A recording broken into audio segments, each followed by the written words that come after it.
I got a great idea and I'm looking for a partner to develop it. Something I hear multiple times on a daily basis. Entrepreneurs and their so-called great ideas are part of my life for the last 15 years. Though all my excitement to hear the kick-ass idea and be part of the next billion-dollar business has surely reduced significantly thanks to the behavior of the cruel world towards startup success. Don't get me wrong, when you are an entrepreneur, you need every great idea you can master. You want to drink ideas out of a fire hose because you never know where the next great product or feature or improvement is going to come from. But you also need a filter, a very fine, very strong filter to separate ideas that are great on paper from ideas that turn into expensive failures that damage reputations, moral and bottom lines. Hello everyone, this is Sean and today I will tell you why successful investors and entrepreneurs reject great ideas.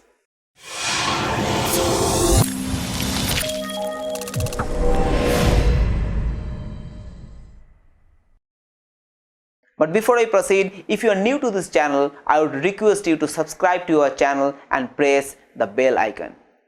This channel is all about helping people build and scale their technology businesses. We also send a lot of free giveaways like ebooks, templates, worksheets to our subscribers regularly. So please stay connected to us and get regular updates. With that, let's move on. In over 15 years building products and running startups, I have rejected some really great ideas. And I have seen countless good ideas rejected by investors. I have also had some of my best ideas rejected by people who, as turned it out, were smarter than me. Rejecting ideas is a necessary skill and one you have got to be confident about. Otherwise, you could find yourself picking up pieces of what on paper anyway was such a sure thing. You probably heard the term the killer idea. We have all been on the other end of someone else's killer idea becoming reality, where we are one of the small minority, maybe the only person convinced that the killer idea is actually going to kill the company, or at least hurt it badly. Maybe we were not in a position to speak up at that time, but what if we were? What if we are now? Do you have the experience, the skill, the strength of fortitude to kill a great idea before it kills your company? I'm not talking about the bad ideas, like a bathtub full of mayonnaise. I'm talking about great ideas, an idea that everyone around you thinks might be comparable to the invention of fire. Anyone can spot a good idea. Bandwagons and mobs are pretty easy to join. Not everyone can walk into the party and turn off the music. You need justification because there are quite a few ways a great idea can turn into a terrible idea. You just need proper protocols to turn your doubt into data. Let me give you our idea testing framework to filter the killer bad ideas. Idea test number 1. The idea doesn't have a strong revenue case. The most dangerous great ideas come about when something your company is already doing triggers the possibility of doing something else that is really cool, maybe even amazing. The easiest response to this kind of idea is to point out the lack of revenue case. But that argument can quickly devolve into some kind of argument used to prop up the idea in the first place. In other words, it's very easy to turn the statement, "This is so amazing, everyone wants it," into "This is so amazing, everyone will buy it."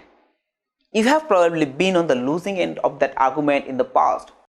The counter argument you are looking for it is, at what price? There are a lot of truly groundbreaking ideas out there yet to be productized because the idea is waiting for the right advancement before the solution can be offered at a price point and packaging that makes sense for mass adoption. There are usually a handful of reasons for the failure of successful production of an idea, and here are the top 3. Number 1. A solution in search of a problem. There is a big difference between a cool product and a must-have product. The former is a guaranteed failure and the latter is a guaranteed success. It is difficult to know if you have a must-have product or not, but one surefire way to know you don't is if the idea is a solution in search of a problem. Number 2, the hidden costs and complexity. As I said, a lot of ideas come about as variation of an existing success that require just a small tweak to expand into a new product, feature or market. Consider how that small tweak will create issues downstream from the prototype into a customer's hands. You may find that before you get to a customer, there are a lot of necessary pivots in productions, sales, fulfillment and maintenance that add up to a lot of new costs. And finally, scale. Most business ideas die at scale. Remember, no matter how similar an idea is to an existing successful execution, scale doesn't replicate ever. Otherwise, every movie sequel would have been more successful than its predecessor. So what happens if the idea passes all 3 checks? You come to the second test of our idea testing framework. That is, the idea doesn't align with your product pipeline. The only thing harder than supporting 2 products at the same time is running 2 companies at the same time.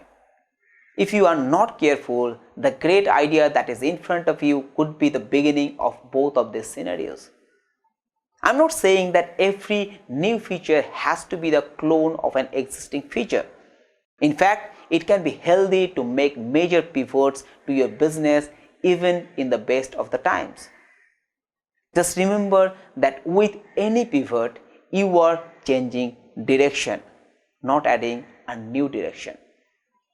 Consider what happens to your existing product, feature set, and market as you put all or most of your focus into something new. If there is no alignment, no bridge between two, then the current business will certainly suffer. I have run 2 companies at the same time. I finally got the sense to exit from one so I could focus on the other. And I will always feel like the potential of the one I sold went unrecognized. But what do you do when the idea can be shoehorned right into your existing plans? You come to idea test number 3. The market for the idea isn't addressable. A glaring mistake most rookie entrepreneurs make when they assume that the customer they are going after has unlimited money to spend. Customers have budgets.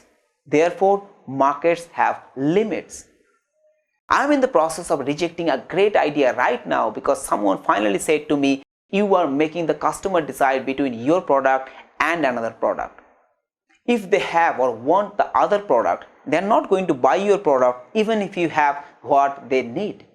In other words, the changes the idea brings to your product should create the kind of positioning that puts your product into a new category.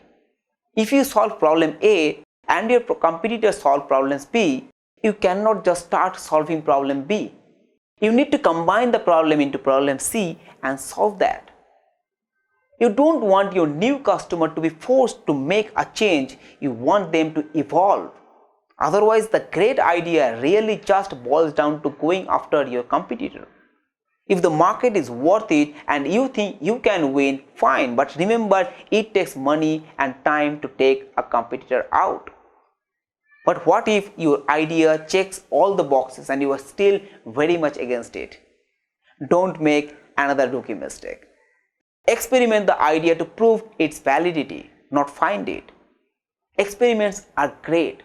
A good experiment can significantly reduce the amount of risk in implementing a great idea into a new product, feature, or market. But experiments should only be run to prove an existing quantifiable hypothesis. They should never be run as a test to see if everyone will buy it. Again, I'm a huge fan of experimentation with business and product. But there are 3 situations where I won't run an experiment. Situation number 1, the MVP has to be built before viability can be tested. A company should never build an MVP without some pre-existing proof of viability that is rooted in the market and validated by the customer.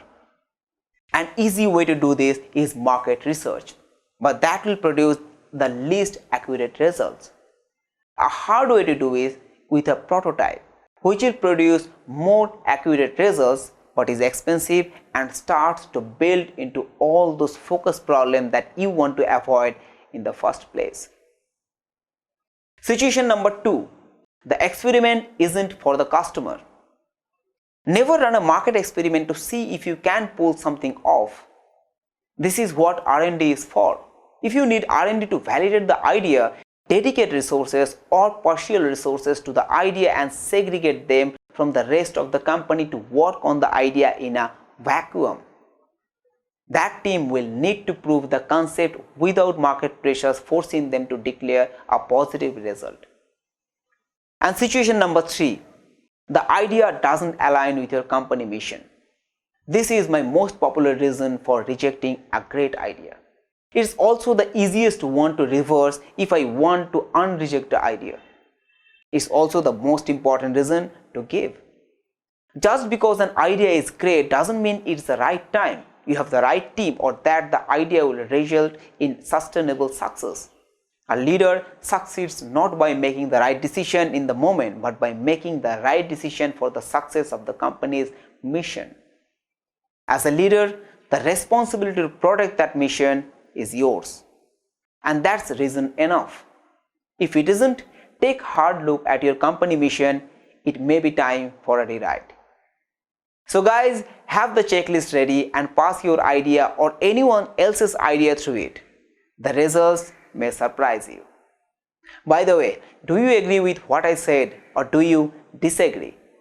Whatever it is, please share that with me and your audience in the comment section. We'd love to hear your thoughts as well. Subscribe to our channel to learn more about product ideas, strategy and marketing. Please like and share this video and spread the message. Thank you so much for watching this video. See you soon.